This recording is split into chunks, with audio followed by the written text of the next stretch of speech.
Hello, fellow targeted individuals and others. This is Timothy Darrell Young, Bachelor of Science, Political Science, University of Oregon, 2003, Master of Public Administration, University of Oregon, 2005, and in 2004, in between my years in graduate school, that's when I started getting remote control tortured. I want to talk today about a phenomena that I've experienced on many occasions where it appears to my sense organs and my brain that people around me are talking about the perp, that they are, so it would appear that they would be involved in the criminal harassment by criminals working for the federal government in public and private partnerships. Mouths move and even sound to go with it, like a nurse is somehow talking about the torture topics inside my remote neural monitoring. It's being faked. Your eyes and the cones and rods in your eyes are being deceived, where your brain processes visual information back here is being deceived, and it is so realistic it's nearly impossible to tell the difference at first between what's really being said about you and what's not. In my remote neural monitoring, it's been termed animated faces. And so it's difficult to transfer the knowledge in words to others. You almost have to have the experience of it and then reflect upon this video to realize that the technology can make it look like a whole room of people says the same thing at the same time, turning to you to look at you, when it is part of the espionage, military-industrial complex, deception technology with the chokehold aim at controlling the truth. And so we are being deceived, and it is very effective.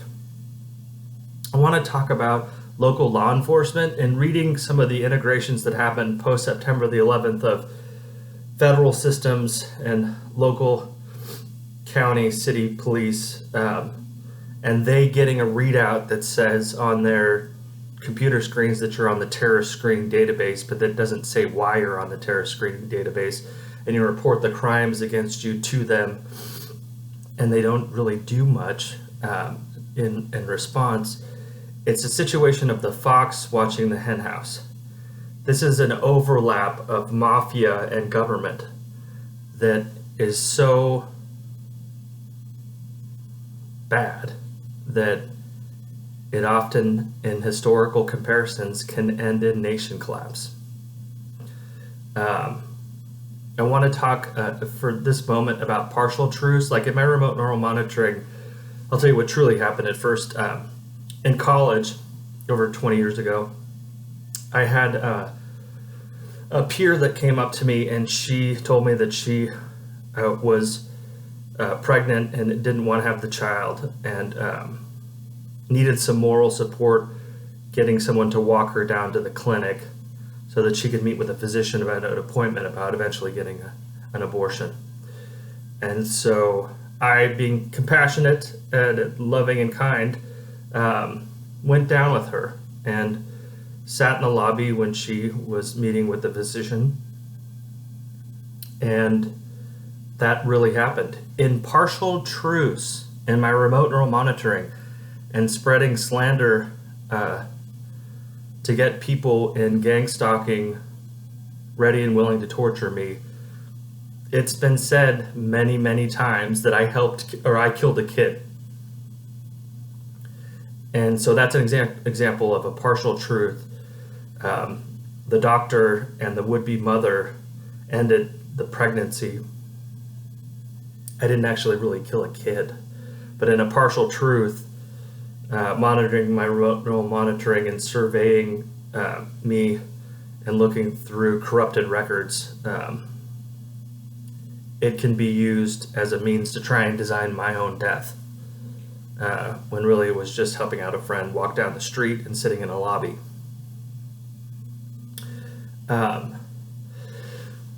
this is a hard one to admit, and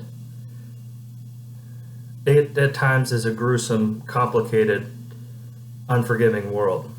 But through many generations of war, many who are no longer with us, military professionals have been talking about changing the hearts and minds of people with military actions. And some psychopath, sociopath, narcissist, antisocial personality disorder, megalomaniac along the way, and then in repeating bursts of generations of people with these personality disorder characteristics, decided that they would fucking do it literally with mind control, MK Ultra, and what's now evolved since then coming out of the Nazi death camps. And as I've said before, I'll repeat for emphasis, it's worse than nuclear weapons. It's very seriously. And so this one's also not easy to admit. In my experience staying at the Oregon State Hospital, I interacted with a lot of aware or witting TI and worked with them, shared my reading list, books that I had bought, and I was able to observe, after studying abnormal psychology characteristics for a few years, that some of the TI, even before or in addition to being tortured into abnormal psychology disorder characteristics, some TI are narcissists before they even get targeted. Some TI are psychopaths, some TI are sociopaths, some TI have antisocial personality disorder, some TI are megalomaniacs. And how those cluster B personality disorder characteristics manifest in society, and I'll just say roughly it's about 10% of the population, very roughly, that estimation. It's childhood nutrition issues, not feeding the brain correctly, because your parents shouldn't have had fucking kids to begin with. Nature, the biological disposition of your genetic form, and nurture, how you were raised. And so those three components in the research contribute to this overpopulation of people that don't have the correct amygdala size in their brain. It's about 14% smaller than the rest of us, that have a sense of immorality, have a sense of guilt, have a sense of remorse, that can love, and it doesn't communicate correctly with the frontal lobe context or cortex. And so having the correct amygdala size that communicates correctly with the frontal lobe cortex of the brain is a lot of what makes us human. People talk about reptilian aliens, and I was tricked into that ruse, that false misdirection, blame the aliens, when it's really the federal government and a military-industrial complex coordination with espionage, even local police. And so I will end on this saying that in the Fifth Circuit Court in Texas, Targeted Justice, a nonprofit that I volunteer for and am a member of, is appealing an initial denial of our case to try and get the terrorist screening database declared unconstitutional, and then appoint a court monitor so no DA's offices, district attorney's offices, can recreate the terrorist screening database blacklist again. I've said it before, I'll say it again. These people are hiding behind the guise of national security, and they are the national security threat themselves. And this risks nation collapse. It's like an equation. It's like George Floyd times January 6th over time, or multiplied by time, and we could have a collapsed union on our hands because of the federal government. Because it didn't do what it was told to do with our Constitution. People say we live in a democracy. It's not a democracy. This is a constitutional republic. And they have way overstepped past the line. Those in power, in law enforcement, in the federal government, in espionage, and in the military. And this is happening all over the world at the same time. It's really difficult to wrap your head around that, but this is, I've personally had contact with the targeted individuals from Japan, from China, from continental Africa. I've seen videos of people in the UK, It's going on everywhere. Brazil. And so I just passed about 10 minutes on this video. I'll keep it short and continue to post on multiple profiles or platforms for video hosting, because YouTube's corrupted. They're not keeping correct hit counts. You can't trust those. Some other really seasoned TI know to look for the lowest hit counts and sorting for videos on targeted individuals. So I'll be one of those lowest hit counts. Oh, last thing I want to show you.